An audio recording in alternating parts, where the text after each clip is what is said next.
Security, or DHS, has a duty to be an effective steward of taxpayer dollars. Sound management of its finances is vital to implementing the Homeland Security mission. With a multitude of priorities, including responding to major emergencies like Hurricanes Harvey and Irma, securing our porous borders, protecting cyberspace, and enforcing our immigration laws, DHS's senior leadership needs timely financial information to inform its decisions.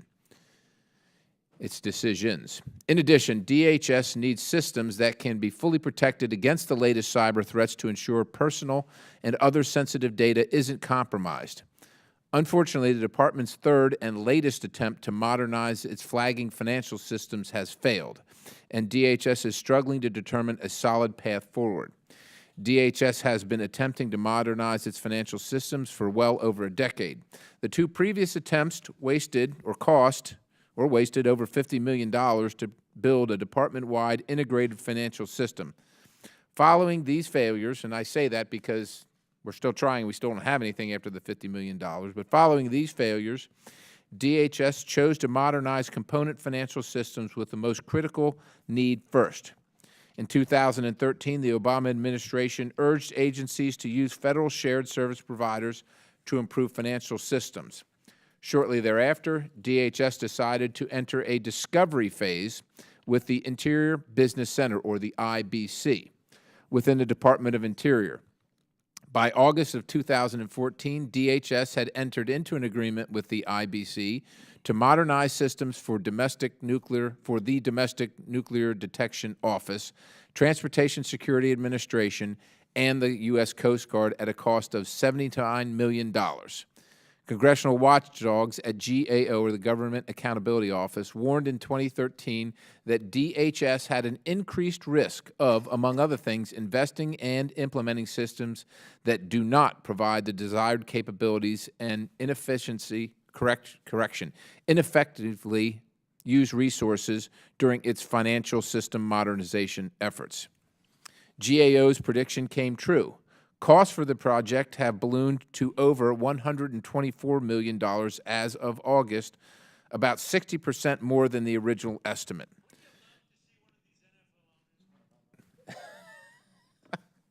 However, strike that. That's already gotten enough attention.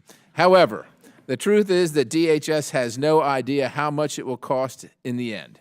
TSA's modernized system will go live over 2 years later than planned, and the Coast Guard system will not be modernized at all under the current agreement with the IBC.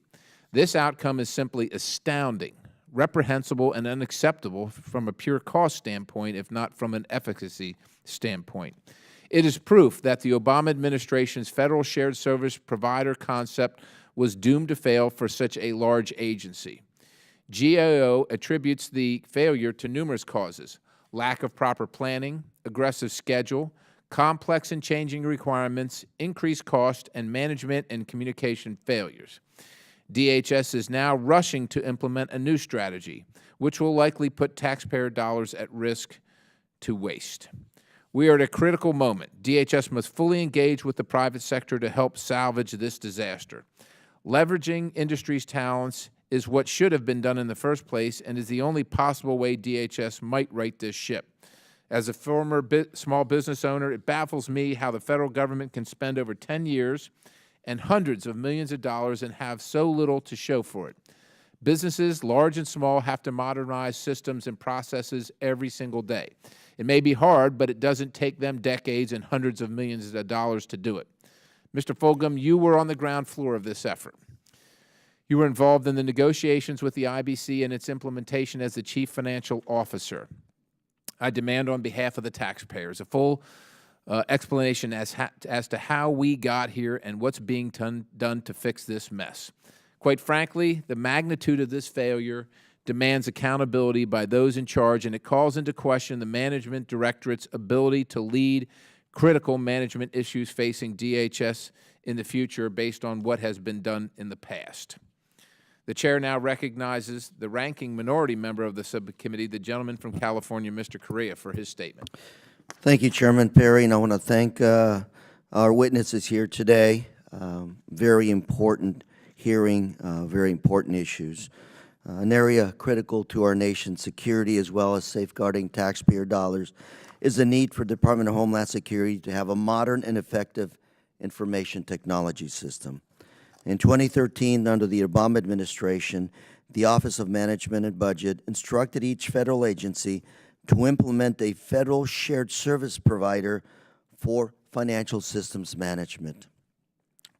The goal was simple: to support decision-making and improve the department's ability to provide timely and accurate financial reporting. Essentially, how much money we're spending, when are we spending it, and how are we spending it.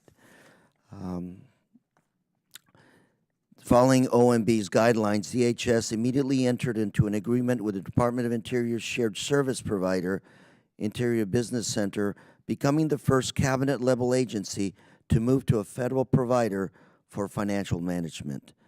During a year-long discovery phase, many called into question IBC's ability to transfer large agencies the size of TSA, Coast Guard, yet the department and IBC moved ahead with an agreement anyway.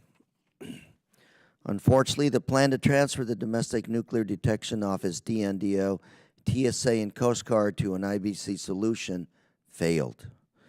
It's even more troubling that DHS spent millions of dollars, as our chair has said, on this modernization effort with nothing really to show for it. Financial systems, financial management is key to the success of DHS and its mission.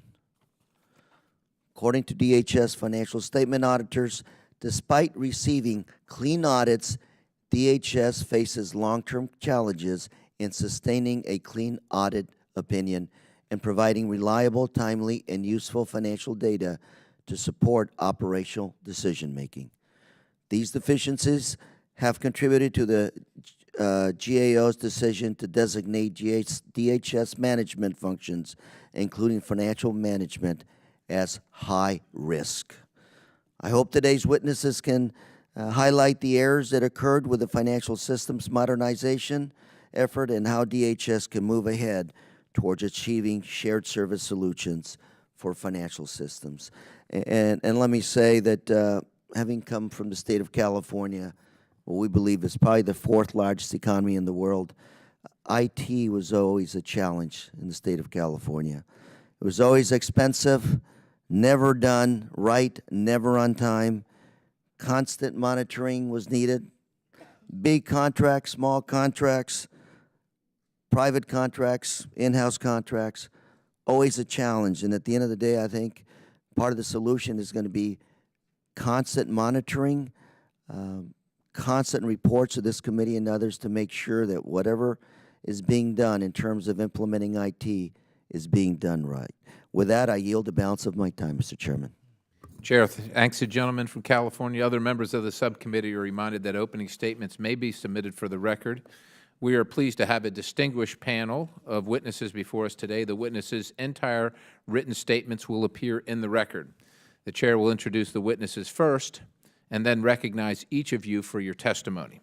The Honorable Chip Fulgham is the Deputy Undersecretary for Management at DHS.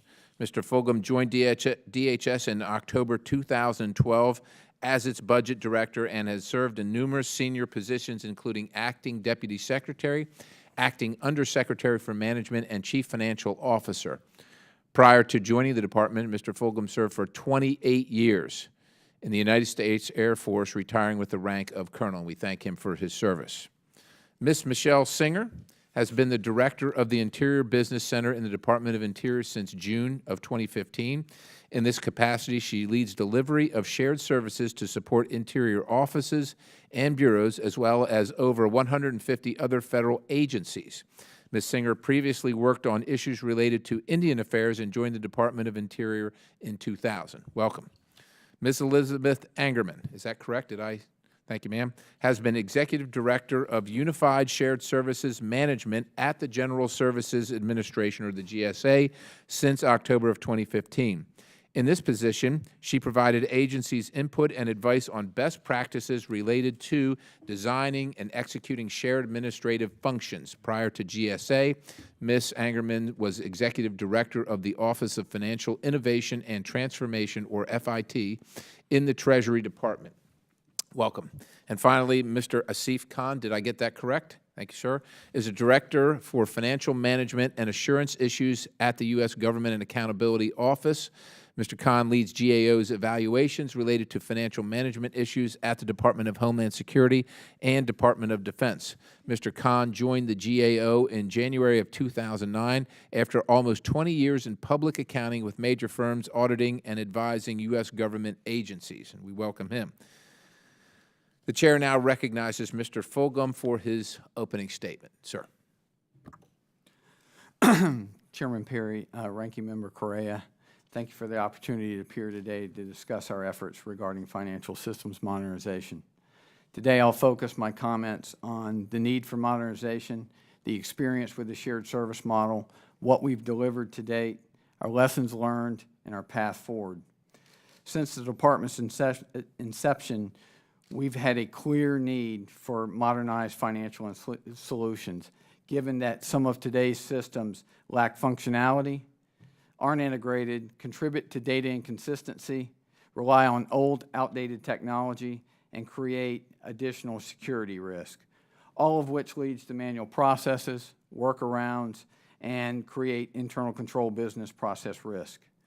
Despite that fact, I'm very proud of the fact that since 2013, the Department of Homeland Security has earned 4 straight clean audits, which clearly demonstrates that our ability to be good stewards of the taxpayers' money. We still, however, need modernized solutions. Beginning in 2013, we followed OMB direction via Memorandum MD 13-08 to pursue a federal shared service model. We were the first large cabinet-level agency to do so. Despite a limited availability of shared service providers, we partnered with IBC based on the fact that they were certified by Treasury fit and the fact that their leadership provided assurance that they would have the capability and the resources necessary to service a large federal cabinet agency. Over the next 3.5 years, we've experienced numerous challenges to include schedule delays and cost increases, which are unacceptable, primarily driven by a lack of understanding of our business requirements and the inability of IBC to adequately staff up. This caused me to pause the program twice, the first time in 2015 and again in 2016 when I made the decision along with IBC to end the relationship with IBC. In spite of these challenges, we have an integrated financial solution that works and is the foundation of the effort moving forward for what is known as the TRIO. Each day, that system that's been in place for over 2 years makes payments, records accurate obligations, provides timely financial reporting, provides monthly financial statements, writes contracts, records those obligations in an integrated fashion into our financial system, provides real-time funds check, and has improved our internal control capability. This system meets 75% of the requirements, and when TSA functionality is available in October, we'll be over 80%, which was the plan from the start. Given past challenges and the lessons learned, we have determined that IBC's business model does not meet the needs of a large federal agency. Moving forward, we'll leverage the investment made in the system and solution that works and build on the lessons learned to finish out the United States Coast Guard. To do this, we'll have more frequent check-ins and more thorough testing of the system, more incremental releases, and we'll have built-in transparency of cost and schedule with a contractor and a contracting mechanism that is simplified and performance-based. We've restructured our program office to have clear accountability, and we'll continue to have oversight from both the Department, USSM, and OMB. And we'll be able to fully leverage the Department's resources to include management's various lines of businesses, which, as GAO has noted in its most recent high-risk report, continues to mature its processes and reduce the number of high-risk items.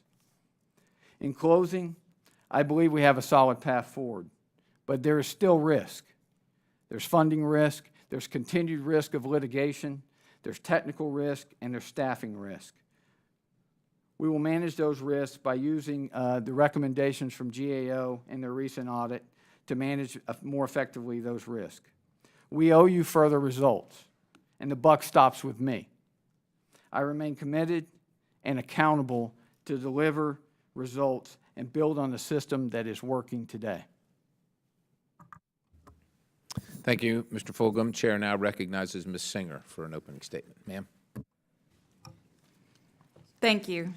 Chairman Perry, Ranking Member Correa, and members of the subcommittee, thank you for this opportunity to discuss the Department of Homeland Security Financial System Modernization Program. I am Michelle Singer, the Director of the Interior Business Center at the U.S. Department of the Interior, and I began overseeing this program for IBC in April of 2016. The Interior Business Center is a certified federal shared service provider in financial management and human resources and payroll.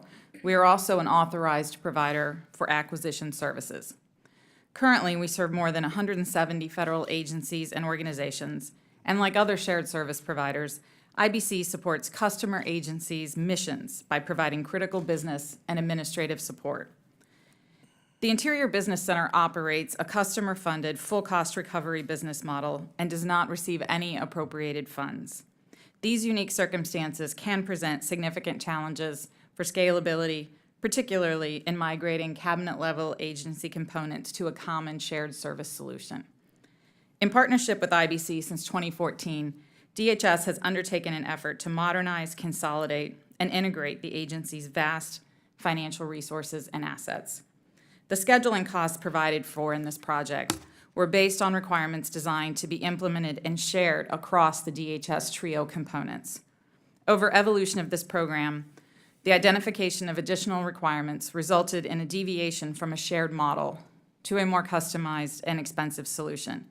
Increasing resources to accommodate these needs has and will continue to increase the overall cost of the program. The engagement between IBC and DHS has resulted in the creation of valuable assets. These assets can and will be transitioned, ensuring that the investments made to date are preserved. This program has experienced a number of complex and multifaceted challenges, yet it has also provided for an opportunity for lessons learned regarding the feasibility and execution of a shared services implementation of a large federated agency. I'd like to highlight just a few of those lessons learned for you today. To achieve strong adoption of standard business processes, customer agencies must evaluate their complex business processes with the willingness to differentiate and potentially eliminate those disparate processes that are not legally mandated. With shared services model, existing business processes must converge into unified processes that can be shared amongst all components and amongst different agencies. This requires a strong centralized management team designated and empowered to drive standardization. Someone must have the authority to say no to individualized requests supporting a single component. Customer agencies must have a clearly defined communication strategy that ensures all stakeholders are engaged at appropriate times. And the customer agency should not defer to a service provider to communicate across its organization. Service providers must help a customer agency execute a comprehensive training plan. That needs to ensure employees understand how to do their jobs within new processes, not just how to operate the system. Moving to a shared service provider for mission support services is challenging. However, with effective change management plan and business process reengineering, federal agencies can modernize their financial management systems and realize the benefits of a shared service solution. Thank you for this opportunity, and I do look forward to your questions. Chair thanks you, Ms. Singer. The chair now recognizes Ms. Angerman for an opening statement. Thank you. Chairman Perry, Ranking Member Correa, and members of the committee, it is a pleasure to appear before you today. My name is Beth Angerman, and I am the Executive Director of the Unified Shared Service Management Office in the General Services Administration. I have served the federal government as a career employee for 12 years and have spent the majority of my career focused on government-wide programs helping to consolidate and centralize common administrative activities. My comments today will focus on the potential benefits that shared services could bring to the federal government and the lessons learned that are shaping the path forward. The need for modernization of aging and high-risk IT systems is an ongoing concern for senior leadership across the federal landscape. The challenge of funding, managing, and securing legacy systems distracts resources from the critical missions that federal agencies are accountable to deliver. Furthermore, the workforce is performing very similar and duplicative work across government, and is doing so oftentimes following manual and legacy processes. Agencies have been asked to assess how they can reduce this duplication and put more resources on mission work, and shared services is an industry best practice that can help. The USSM office was created within GSA in 2015 to design the standards for more integrated solutions across administrative functions, provide transparency into the performance of shared service providers, and to provide advice and best practices to agencies who are planning these kinds of transformative efforts. The federal government has been sharing services for more than 40 years, but with varying degrees of success. In 2004, the government consolidated 26 different payroll systems to 4 and saved the government over $1 billion over 10 years. More than 70% of the government is using a shared solution for personnel action processing systems, and over 85% of all payments are all processed from a centralized system at the Department of Treasury. Despite this progress, the government still lags behind private industry in adopting shared services as a best practice. The federal government has over 100 time and attendance systems and over 40 financial management systems, and these are just 2 of several examples of the duplications that exist today. The government can do better, but we must acknowledge the lessons learned as critical input to the strategy moving forward. Those lessons and best practices are published in a playbook by USSM to assist agencies in the pivot to a shared environment. USSM engaged with several agencies, including the Departments of the Interior and Homeland Security, and industry experts to inform the creation of the USSM playbook. The partnership delivered a functional financial management solution that DHS is confident will meet the majority of their complex needs, and they intend to protect the investment as the transition forward. Over the course of the last 2 years, USSM has informed the program on best practices to improve change management, integrated project management, and risk management, and many improvements were made. However, the gap between the complex needs of a large cabinet-level agency like DHS and the intended service delivery model at IBC has led these agencies to end their partnership.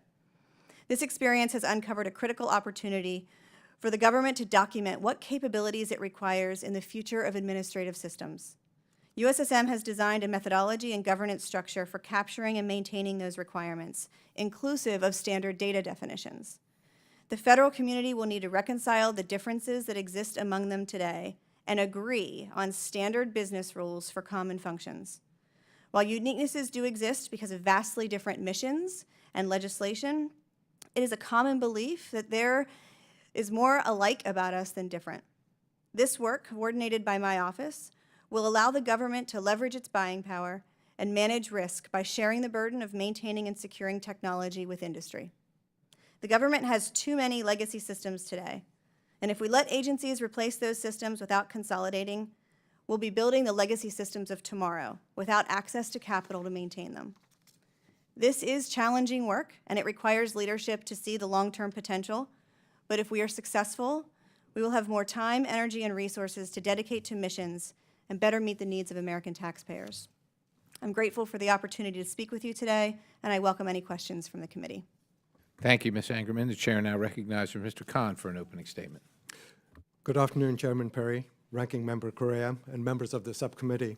I'm here to discuss our recent work on the Department of Homeland Security's effort to improve its financial management and reporting and the difficult challenges they face. I would like to thank this subcommittee for holding this hearing.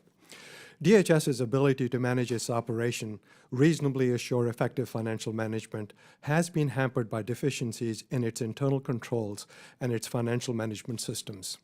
These deficiencies contributed to our decisions in designating DHS's management functions, including financial management, as a high risk in 2003. DHS has received a clean opinion on its financial statements for the past 4 years, which is commendable. However, financial management system deficiencies have continued to persist and contribute to a material weakness in DHS internal controls over financial reporting. Today, I will discuss the results of our recent review of DHS efforts to modernize its financial management systems that will assist in sustaining the clean opinion on its financial statements and help achieve effective internal controls over financial reporting, management decision-making. We reported in 2013 on challenges related to DHS's previous attempts to implement a department-wide integrated financial management system. We also reported on material weaknesses that limit DHS's ability to process, store, and report financial data. Since our last report, DHS has adopted a decentralized approach, evaluating options for modernizing its systems, including the use of shared service providers. As part of this effort, DHS initiated the TRIO project focused on migrating 3 DHS components: the Domestic Nuclear Detection Office, the Transportation Security Administration, and the Coast Guard, to a modernized financial management system provided by the Department of Interior's Interior Business Center, the IBC. The TRIO project is a key effort to address long-standing system deficiencies, assessing and managing the risk associated with the projects are essential to realizing DHS's modernization goals. In our recent review, we found that DHS and the TRIO components did not fully follow best practices for conducting alternatives analysis for modernizing their financial management systems or for managing the risks related to its use of IBC on the TRIO project. We have made recommendations to address these concerns. Certain key challenges impacting the TRIO project emerged from our interviews with DHS, IBC, OMB, and other oversight agencies. We grouped these challenges into 5 broad categories. First, project resources. IBC experienced significant turnover in key positions over the course of this project. Second, project schedule. Migrating the TRIO components to IBC within the original time frame was a significant challenge given the overall magnitude and complexity of the project. Third, complex requirements. Early in the TRIO project, DHS and IBC agreed to use a newer and unproven technology in this environment, which introduced additional complexity to the project's requirements. Fourth, project costs. These increased significantly due to schedule delays, unanticipated complexities, and other challenges. Lastly, project management and communication. The TRIO project team primarily focused on the delivery of technology at the expense of other project management activities such as organizational change management and communication management. Eventually, in January 2017, DHS and IBC formed a joint contingency plan working group to assess options for addressing these challenges. A few months later, DHS decided that migrating the TRIO component from IBC to a DHS data center was the best option for its path forward. Through continued reliance on compensating controls and complex manual workarounds, DHS has been able to achieve a clean audit opinion on its financial statements. However, DHS will continue to face challenges to establishing effective internal controls over financial reporting because of the lack of effective financial systems and related processes. Fully incorporating best practices and lessons learned from prior implementation efforts would help DHS achieve its goal of modernizing financial systems, which are critical to establishing sound internal controls that safeguard assets and ensure proper accountability, as well as provide reliable, timely, and useful information to support day-to-day decision-making and oversight. To support this subcommittee's oversight, GA will continue monitoring the department's financial management improvement efforts. Chairman Perry, Ranking Member Correa, and members of the subcommittee, this concludes my statement. I will be pleased to respond to any questions that you have at this time. Thank you. Chair thanks the gentleman. The chair now recognizes himself for 5 minutes of questioning. I guess I'll start with you, Mr. Fulgham. I don't know what to say, what, the 50 million first time, 124 million this time. I appreciate you saying the buck stops with you, and I understand to a certain extent maybe this wasn't your idea how this should be with the shared services model, but you were told that's what you were going to do, and it was your mission, and you moved out. But you must understand, I'm sure you do, that we can't accept that loss of money, that expenditure, without having a viable product. And all these years later now, one of your other testifiers there talked about the deliverables, and I'll ask her about that. But because I think she said there's some value that's been retained here. But to me, you served your country in uniform, and I'm sure you're well familiar with these processes, but any kind of project, you know, whether it's attacking the enemy or whether it's cleaning the hangar, you got some milestones, right? You know, you gotta get past some things and evaluate your circumstances, see where you are, and see if you're on track. And it doesn't seem to me, and I might be wrong, so I'll ask Ms. Singer at some point too, but from your standpoint, when you signed this agreement, when you agreed to this whole prospect, were there milestones in place? And if there were, briefly, what were they? And if there were milestones, to make sure that you stayed on track. It seems like at this point that we have failed to meet them or recognize them, or we just blew past them. What the heck's going on here? So first of all, what I would say is, to Michelle's point, we do have a system that is functioning and working, and we can talk about that. As far as the milestones go, we had an integrated schedule, and we sat down routinely and looked at that schedule. Initially, that schedule was green, green, green. In around the May timeframe of 2015 or 2016, excuse me, it was turned to yellow and red. At that point, I called the folks together, including IBC, her former colleague, and said, what the heck is going on? We stopped the project at that point. We sat down with them and said, what can we do to course correct? We put some things in place in terms of incremental releases, more frequent check-ins, increased oversight, some other things, and also provided some resources to IBC, and we're able to get D&DO up and running. Consequently, or subsequently to that, we began on TSA's effort, and again, the schedule started to go south. That's about the time Michelle showed up. We sat down again because of their inability to adequately resource themselves, as well as what I would say is a misunderstanding of requirements of a large, complex federal agency that would be a standardized solution for that type of agency. We made the decision to part ways. But we do have a solution that is functioning, is making payments, is writing contracts, is producing financial statements, and is the foundation of the system moving forward, which is why we made the decision to continue.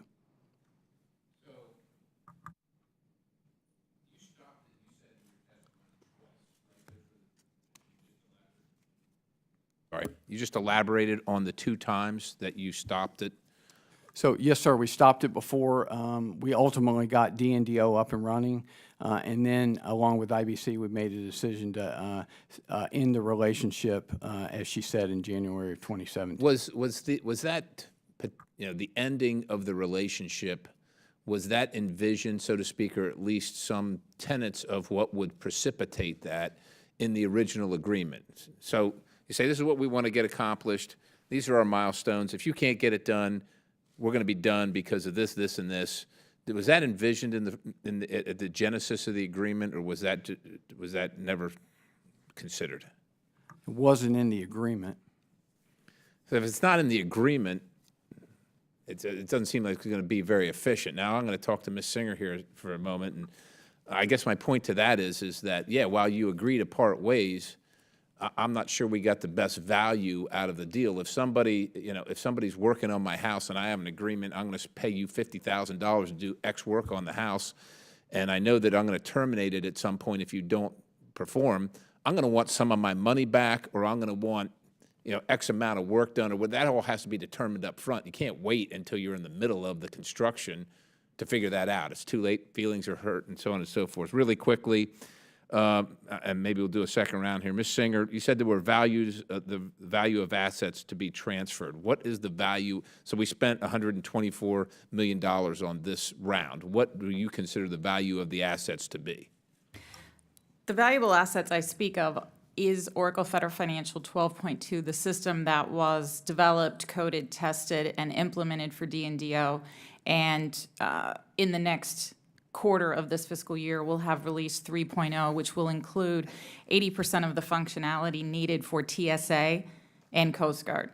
So at this point, the operational system that D&DO is using every day will be available for DHS to manage in one of their data centers and bring live TSA and Coast Guard in the coming years. So we're 60% over budget. I think the original estimate was 70-some million. We're 124. What do you assess the value to be? Because we got D&DO up, right, and we got a shell or a structure or a foundation for TSA. We got nothing for Coast Guard. So we paid 60% more. How much? Is that the value of it? I mean, is that what are you saying that was worth 124? Did we just miss the estimate, or? I absolutely believe the estimate was missed. Now, my assessment is based on the record assessment of historical agreements back and forth, the best I could determine in the last 18 months that I've been managing this. I also think it highlights IBC at the time did not understand the complexity and the needs of an agency like DHS. They were vastly larger than anything we had undertaken. Our 17 other agencies that reside on Oracle Federal Financial 12.1 use a common solution, and we are the #1 rated financial services provider in customer service to those 17 agencies. Okay. So the underestimation of the magnitude of the effort on both sides was real, but as the director of the shared service provider, looking back over the record, I am extremely disappointed that I had predecessors who did not recognize that at the time and exercise more discipline both internally in their own organization in IBC as well as a provider with DHS to help prevent some of the delays and cost overruns. All right, thank you. My time's long expired. The chair now recognizes Ranking Member Correa. Thank you, Mr. Chairman. First of all, to the witnesses, thank you very much for your testimony. Mr. Fulham, a quick question. Given all of the challenges that we're talking about here, cyber attacks, are we more vulnerable, less vulnerable? Where are we with that, protecting our data from the bad guys? I mean, what I would tell you is I call it a full contact sport, and we have to be diligent 24/7. We have real threats out there each and every day. Are we more vulnerable than usual, or have we taken care of business? I think we've done everything we can to protect ourselves. Thank you very much. Ms. Singer, very quickly, we talked about the Oracle system. The chairman talked about ownership, but we got out of our investment. Oracle 3.0, is that what you said? Who owns that? Do we own that, or does Oracle? Is that something proprietary to Oracle when we need to, work it, modify it? Does Oracle come in and do it, or our in-house folks do it? It can be a combination. We have in-house folks who have some skills in modifying the system, but generally we do work with industry. It is always a public-private. How's the contract written? Is it proprietary or non-proprietary? It is not proprietary. The underlying system is proprietary to Oracle, the out-of-the-box system. However, when it is coded and additional functionality is added, that is generally by another. So whatever asset we have, we can possibly use that since we own Absolutely. it in other areas of government, given all the lessons learned. Absolutely. This So asset. possibly we do have something of value there that we're getting out of the taxpayer dollars. If I can now move to Ms. Angerman. USSM's role in partnership between DHS and the Interior Business Center, IBC, how engaged with USSM during the discovery phase in the implementation of the IBC solution? Thank you for your question. USSM was stood up in 2015, and so the project was very much in flight when USSM was created. We, however, engaged with the program on a fairly regular basis to share what we knew to be best practices and lessons learned on how a shared service can be best implemented.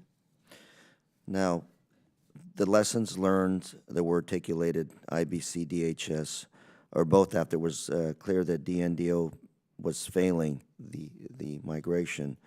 The TSA migration would also be delayed. So, Coast Guard, where would we with that migration? I think that question may be best answered by Mr. Fulgham, who can provide the status of that program. Mr. Fulham?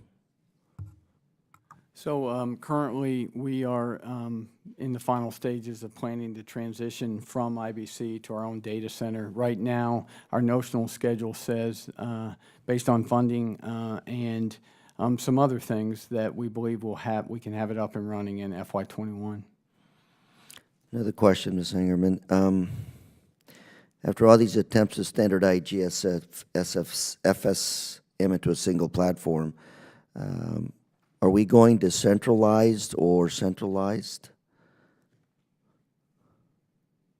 What are we doing right now in terms of the philosophy? I find that sometimes you take a shot at an effort, and sometimes you find that maybe there are shortcomings, so then we take a policy swing from centralization to decentralization. How would you characterize right now the status in terms of implementing solutions to these problems?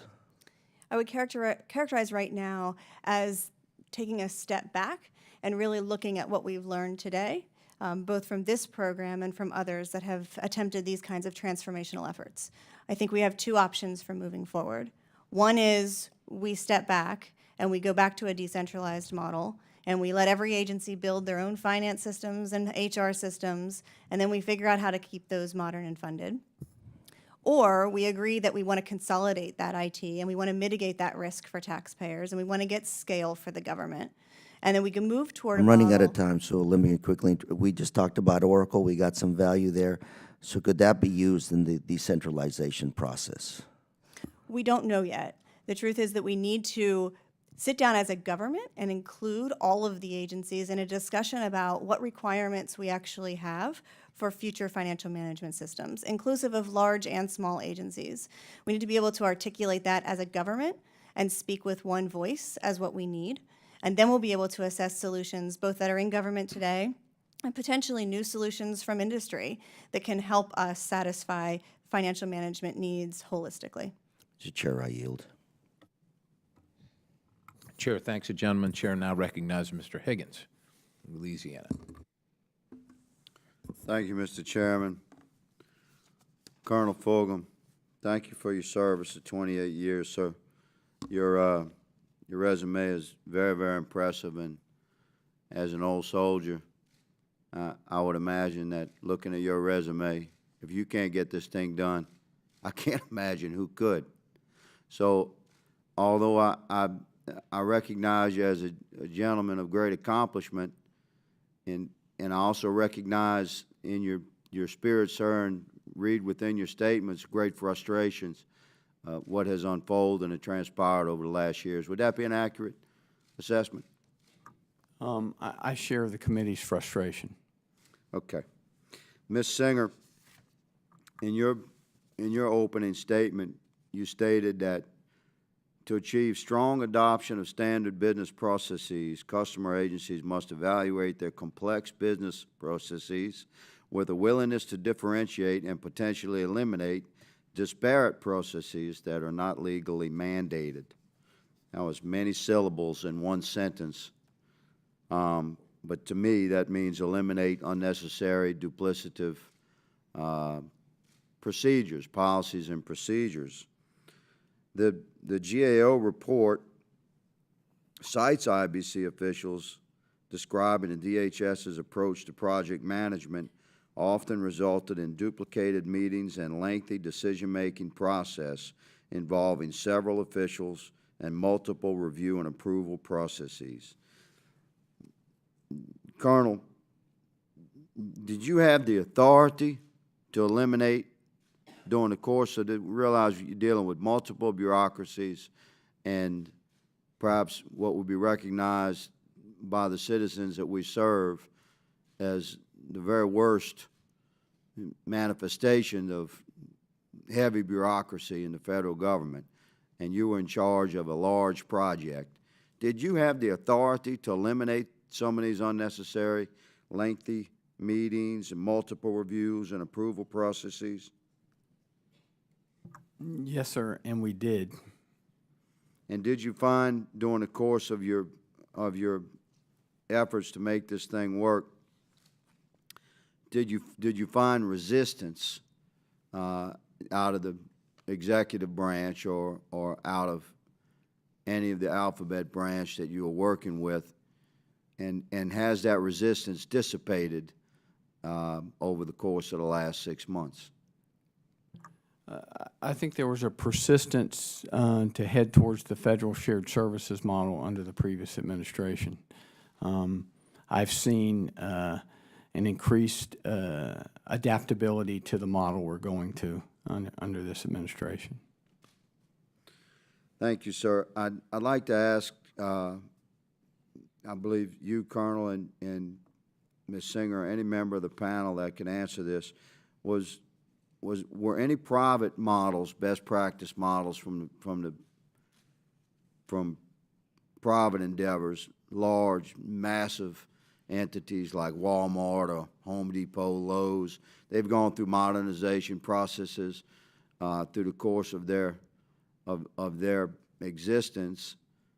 Were any private models used or brought in to study their best practices?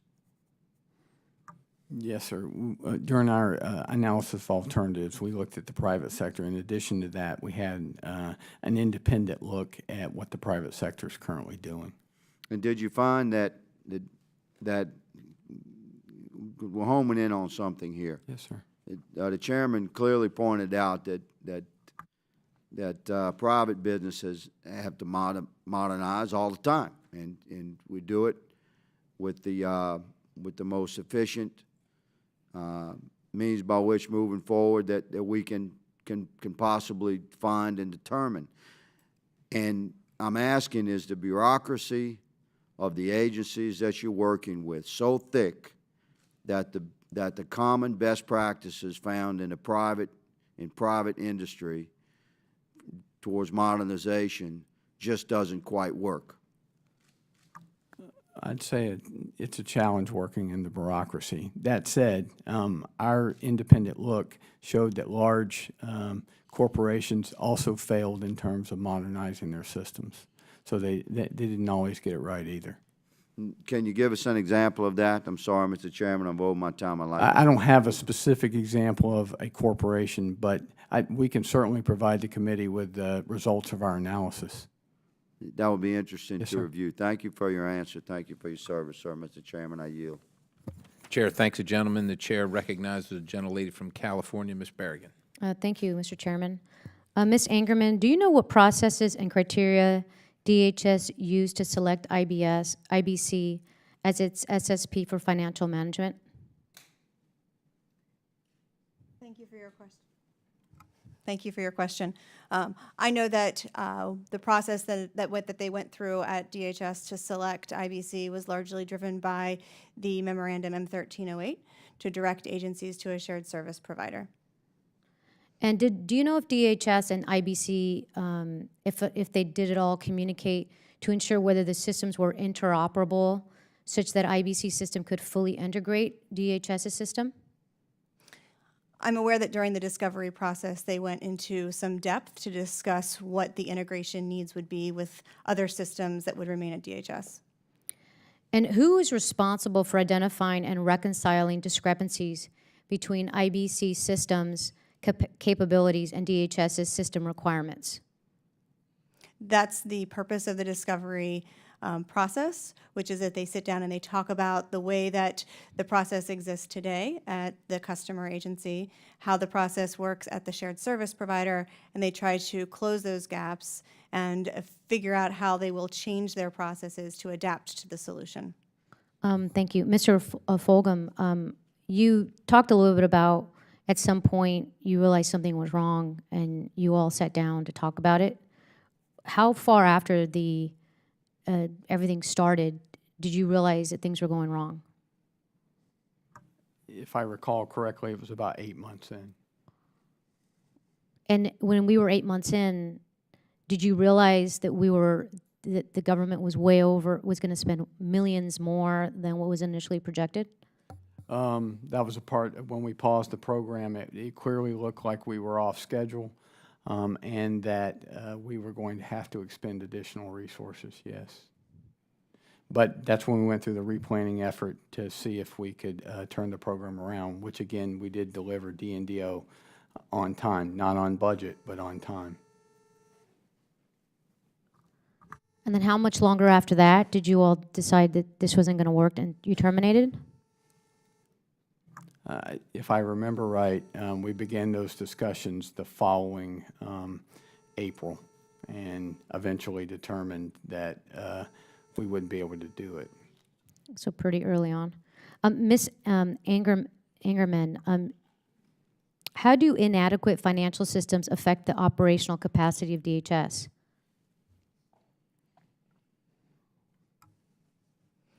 Inadequate financial systems, in so much that they are legacy systems that need to be modernized, introduce risk to being able to have access to data in a timely fashion, and to be able to have consistent data across the department to be able to make key decisions. So is this system used to try to determine if projects are on track cost-wise? So this system provides financial information that can inform future decisions around acquisitions or other things, if that's what you're asking. Well, I'm just thinking at a time when the administration is attempting to divert resources to projects like the border wall, I'm curious to know if Congress and DHS management will have access to a full financial picture of the department and where they are and these projects. So the department has consolidated financial reporting today. We use business intelligence to get it. We have financial information that we produce every month from a consolidated nature. So yes, we have a complete picture of the department's finances.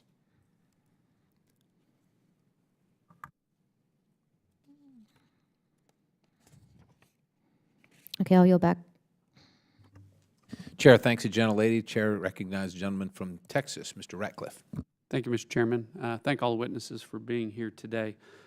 We spent a lot of time, it seems, talking about what went wrong, when you realized things went wrong, basically how we got here, and the different initiatives ending in wasting $56 million, I think, and then $124 million. So having said all that, I guess what I really want to know, and what I haven't heard yet, is why should Congress have any assurance that the next attempt will be successful, especially given how aggressive the schedule appears to be? And I want to start with you, Mr. Fulgham, and give you a chance to answer that.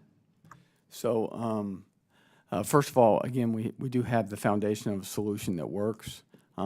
We know a lot more than we knew 2 years ago. Well, let me stop you there, because Yes, you say that, but I heard the answers from some of the responses from Ms. Singer and Ms. Angerman, and what I heard was talking about lessons learned from where we were, and Ms. Angerman, you said, well, we need to step back and decide whether or not to be decentralized, and then you weren't able to finish that answer. Ms. Singer, you said, we didn't understand the needs of DHS. That's a lot of don't knows and don't understands.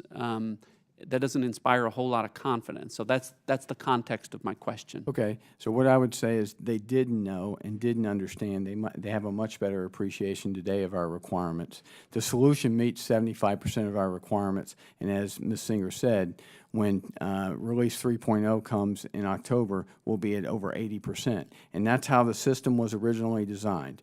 D&DO was to be a pilot with the basic foundation for an integrated solution, add TSA's functionality, and then add the Coast Guard's.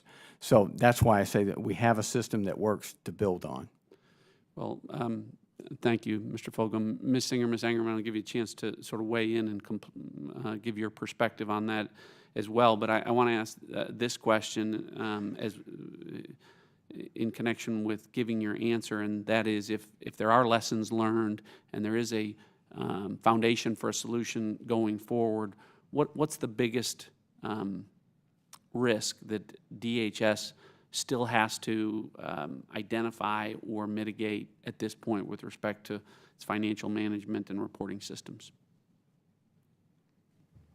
Thank you for that question. I think the biggest risk for any large, complex, federated agency, and the federated part is important because its component parts are vital, unique, were brought in to be part of a whole with their disparate systems and processes that they brought with them.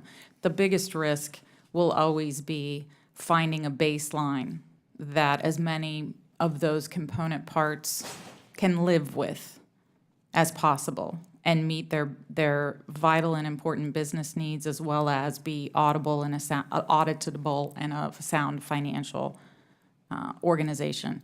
I think no one is better situated than DHS headquarters to understand that need, and I've seen no one more committed than Mr. Fulgham and his leadership team to bring discipline to that effort, but it is an enormous challenge.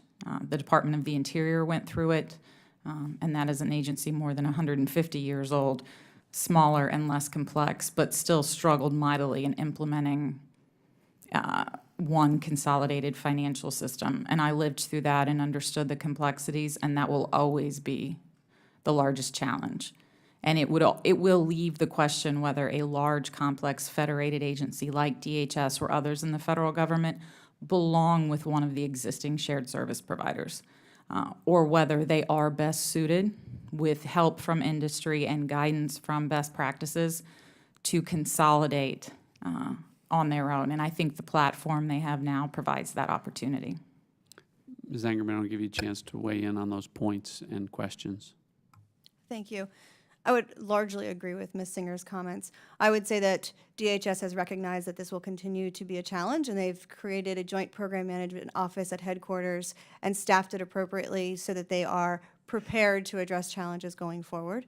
I would also say that this is an important lesson learned for the government at large. So my comments about stepping back is that when we think about the strategy for shared services at large for the government and what we're going to do going forward, this is really important data for us, in addition to some of the best practices we've learned by talking to Fortune 500 companies who have had the same challenges when they tell us this is equally as hard for them to do, but where it's also been a proven best practice. And all of that is really helping to us to move forward with a better strategy.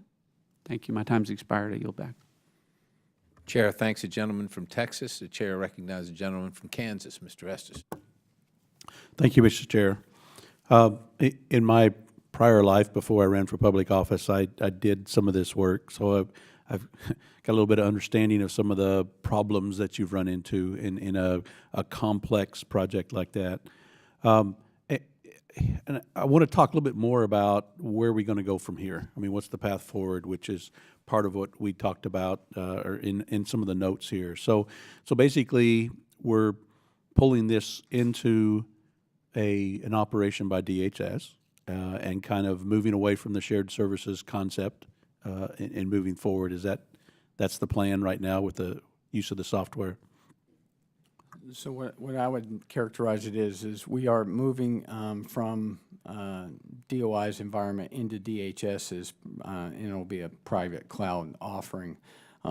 We still have a shared service, just the internal shared service provider. So the Coast Guard is providing the accounting support today for those three entities. We'll have one integrator contractor that will provide those platform services for all three components. It's just we're no longer asking for services from another federal agency. Okay, that makes sense to some degree from a strategy. I guess there's probably another question for another hearing in terms of talking about where we go with the shared services model at the total federal level, but not to sidetrack from that. Ms. Singer, one of the things you talked about was that we were we're 80% of the way with Coast Guard and with TSA, and I guess expectations are first quarter of 2018, we'd have the TSA software up and available. Is that 80% functioning and provides 80% of the functionality that we wanted, or is it 80% of the way to being developed and programmed and tested? I believe what we mean by that is delivering 80% of the desired functionality. There are interfaces to be developed and a couple of key components that DHS must decide whether or not they want to develop and implement, that they're best situated to make that decision. For a shared service provider like the Interior Business Center, those would be developments that I could not offer or provide to any other agency. They are very specific to DHS. That's why it doesn't fit within this particular shared service model, but that does not mean that they're not necessary or vital to DHS to be able to carry out their important mission. It's just that last 20% of requirements will be for DHS to further develop and implement. But the full system is operating, and for that functionality that they would like to see come on board soon, there also exist workarounds. It allows the work to be done, but maybe not in exactly the way they would like to see it. So is the Oracle software platform going to be used by the Coast Guard to provide that support for TSA and Yes, sir, same platform. I would describe it a little bit differently than Michelle. DNDO is a basic 300-person operation. TSA's got about 60,000 employees, but their basic operation is fairly straightforward. The Coast Guard has a much more complex organizational structure and business practice than TSA. So when we get the 3.0 for TSA, it'll work for TSA. We need the last 20% to add some increased functionality because of the complexity of the Coast Guard. And so going back to TSA and whether we're up and running, and I mean, how are we going to use that for TSA? So what's the functionality that's going to be used for TSA come first quarter of 2018 if we're not using the software or going live with the software for them? So today we'll stay on the system that we're on and continue to stay on the legacy system until we're ready to migrate them to the new solution. Okay. One final question that I know may run longer than the time I have, and in terms of the answer is, how much have we modified this software so that it makes upgrades difficult and complex, and maybe even impact the ability to use future upgrades that's provided by the vendor in the future? So I'll start. Michelle's probably has more expertise than I do. But the out-of-the-box commercial software, we're not modifying. What we're describing is, and it provides some integrated solution in terms of procurement. What we're talking about is other interfaces for property, logistics management, and those type things that interface with the solution. But the software itself, we're not modifying.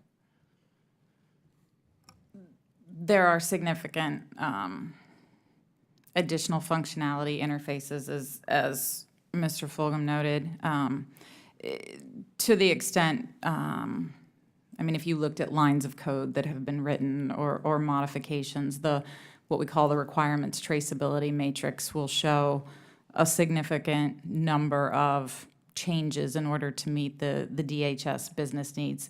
I do believe there are methods to ensure upgrades, enhanced security, and continued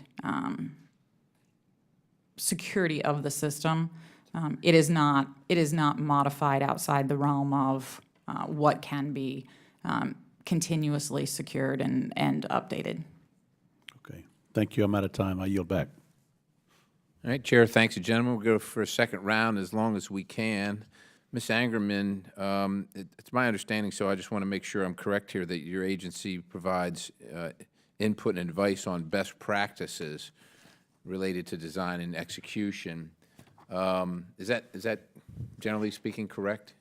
Yes, that's correct, sir. Okay, so, Mr. Khan, in your testimony, you said that, and I want to make sure, once again, I'm correct, that in your opinion, based on your investigation, that the agency didn't follow best practices. Is that correct, or?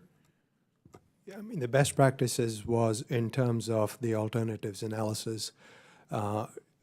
We found that DO followed all the best practices. These are industry best practices, so, I mean, they're well-known in the industry.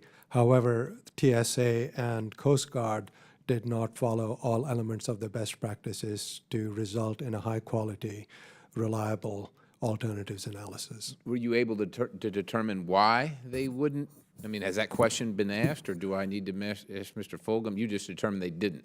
We didn't ask why. We just looked at the end results of their analysis. That was done some time before we started our audit. Okay. Ms. Angerman, do you agree with that? Do you know if they, in your opinion, if they follow these best practices? I mean, you're the advisor on these things. I think there were always, we identified and observed opportunities to improve in the planning process, in the change management process, and the integrated project management between the two agencies, and that they investigated through their alternatives analysis the options that were available to them at the time. Okay.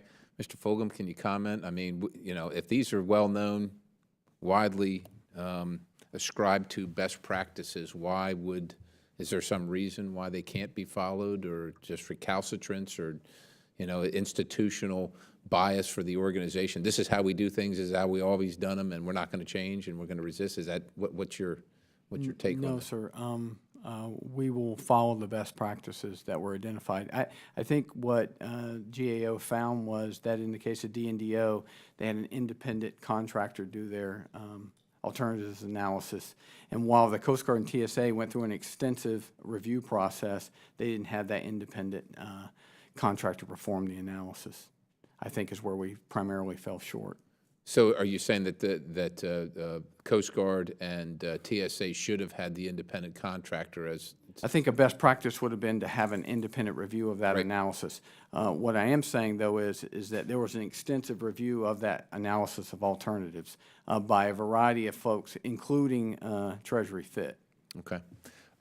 In your testimony, Colonel, you said that it would be restructured for clear accountability moving forward. Can you tell me what the difference is moving forward regarding accountability? And can you also describe if the private sector, so to speak, is going to be involved either more or to what extent moving forward? Okay, well, let's start with the accountability and clear line of accountability. What I was referring to is when we originally set up the structure, we had three program offices with someone sitting over them, and there were 4 people with what I would say no one really in charge. So when we paused the program, one of the things I did was I asked the now acting CFO to go take a hard look at ourselves to see what is it that we can do better. Out of that came a joint program office where there's one person, she's sitting right behind me, who is accountable and in charge. So from that perspective, I completely agree that we were fragmented in terms of our communication, and I believe we've fixed that now. As far as the private sector, we are going, as you know, we have a draft RFP out asking for what I call a systems integrator. That will be a performance-based contract with clear visibility into both cost and schedule.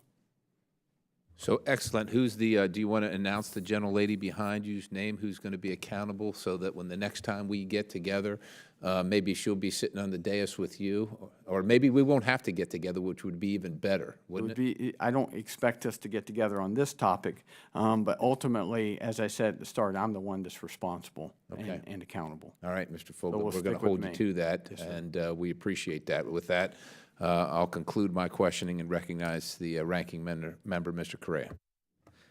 Thank you, Mr. Chair. Just as I'm listening to your answers, learn more and more, and I have even more and more questions. But right now, we're not talking about all of DHS. We're just talking about certain portions of DHS, correct? That's correct. Okay. So are we looking at eventually getting the bugs out of this process and then integrating the remainder of the DHS departments? So our plan would be moving forward. Again, a lot of this is dependent on funding, which, by the way, I completely understand given where we are today.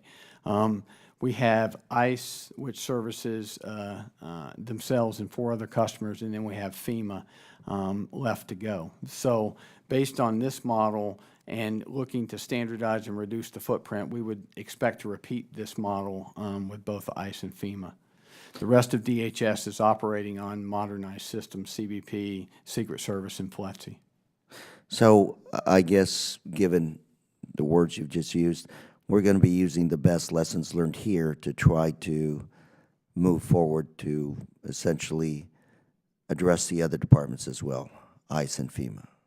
Right, again, using that internal shared services approach. Yes, sir. And let me say that, again, just based on my state legislative experience, you've got a challenge in your hand. We have a challenge in our hands, but I think that all of you here working together, coordinating with this committee and subcommittee, can make sure we coordinate and know that what's going on so that we can best prepare for these surprises, and we won't have to be here in a quarter or thereafter and have to answer tough questions, but rather try to make sure that there aren't any surprises as we move ahead. There will be. And again, as I listen to your testimony, I'm getting these nightmares of what we went through in the state of California. Is it decentralization, not centralized, private, public? Nothing really ended up being the right answer, but rather I think we have to look at the process to make sure that we're managing the whole process and its implementation and adapting, I guess, to the circumstances as we move forward. Mr. Chair, I yield the remainder of my time. Chair thanks the gentleman. The chair recognizes the gentleman from Louisiana, Mr. Higgins. Mr. Chairman, I have more of a statement than a question. I'd just like to commend this panel for your candid and courageous answers. This is a level of complexity to coordinate the modernization endeavor that was envisioned years ago, and to sit before a congressional subcommittee like this and confess that lessons were learned and changes were made. And I was particularly struck by Ms. Singer's honesty when she stated that the estimate was missed by her predecessors regarding a $70 million price tag that has evolved into a $124 million price tag, and we're not done yet. So, Mr. Chairman, I think every now and then we have some very squared away panelists, and this was one of those days. So we thank you all for your continued efforts, and I yield the balance of my time. Chair thanks the gentleman and the use of the terminology squared away, which hits close to home to me, and now recognizes Mr. Estes from Kansas. I guess my first question deals with what's the time frame? I know we've talked a little bit about having to take a step back and say, what are we doing, when are we doing, how are we doing it? But what's the time frame to come up with a plan for, particularly for DNDO and Coast Guard and TSA, from a cost standpoint and a what to do when? So we're finalizing our plan to transition from IBC's data center to ours. Once we have that plan finalized, we'll go out on the street for integration contractor, which we expect to award by the end of October. By May, I believe we'll have the system transitioned. We'll have DNDO up and running by the first quarter of FY18, FY19, and then we'll have TSA up and running the first quarter of 20, and the expectation is the Coast Guard the first quarter of 21. Okay, and what's the expectations now for particularly FY18, but maybe even future years, we don't know yet, but for costs on FY18 in terms of doing this work? Is that already laid out in the budget, or did the change in direction cause? So we believe that money we've asked for in the President's budget in FY18 is sufficient to do what we need to do in FY18. Okay. So we talked a little bit about lessons learned, and so granted, there was a lot more complexity from a standpoint of moving into a shared services model, and as you mentioned, having different groups or different individuals from different groups trying to work together. But some of those things were pretty basic. I mean, in terms of the right resources and tracking the schedule and communication. And so, what's our plan to do in the future? Going back to a question that was raised earlier about the confidence level that this next effort is going to succeed completely. What I would say is I think we've learned lessons on the amount of testing we do. So we're going to do more testing than was done previously before Michelle got there. In addition to that, the contract structure that her predecessors put in place were complex. The relationships were complex. We'll have a much more simplified approach. And then I go back to that joint program office, one voice, one office that's running the entire project. Those things combined with the fact that because of Michelle's hard work and her team's hard work, we've got a solution that we can use that will be the foundation for TSA and the Coast Guard. Okay, thank you. I yield back. I think that votes have been called or will be momentarily just for members. To all the panelists, thank you very much for coming. I suspect in this regard we won't see Ms. Singer or Ms. Angerman again on this subject. However, Mr. Fulgham, I do expect to see you again, and hopefully not on this subject, but if Mr. Khan in his investigations and requirements determines that we need to sit down again, we will. We hope to think that we haven't wasted upward of over 50 million on the first round and 124 on the second. We appreciate that there are some deliverables, as Ms. Singer has alluded to, and Mr. Fulgham, you've validated. But still, it's too much, and it's our job, all of us as citizens, to make sure that our taxpayers are getting the most out of every dollar and every cent.